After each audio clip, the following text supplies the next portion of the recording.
This again, this later ones today is this John Biden is America Republic Democratic yes world. This John Biden is happy. Congress is America. The people is Ethiopia coerced. Ethiopia coerced this again Kokob iPad business yes. John Biden is the dog, is the Abiy Ahmed Ali dog, race today. The people is Ethiopia is congregation people, the people, Africa to one this. The monarch is it is this America, why Sudan, why Egypt, why Arab League, my people ghost is this the largest Ethiopia.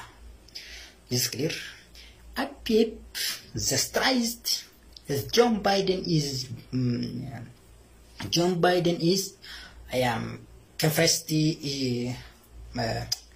tafta binyamin no makana mchesturani yangu rakesen is uncoaxed the Oromia is grisa wise shane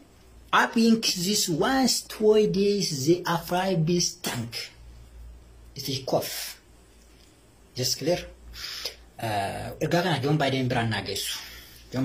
nagesu erga chimafti sakaba namisagari ko nagesan indication John Biden brand nagesan abdin kaba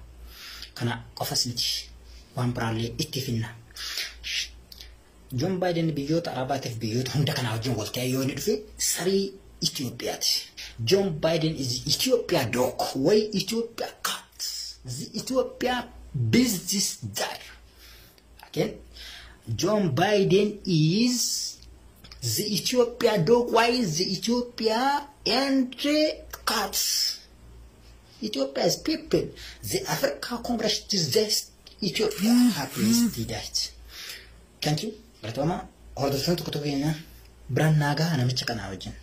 Yoruba America nutufti Yoruba nuwarbat ma nufrafiti nus wara of dande abitu kamna John agifada mutuman hundishi onsimbe kabdan kanandura wan akabar badet ergacha Ethiopia tofte har akasana seteti isa duisi tinarano getinjete qoratin DPC I car this is Julius I coralist jedam ngilfana kasi rakon ken tiji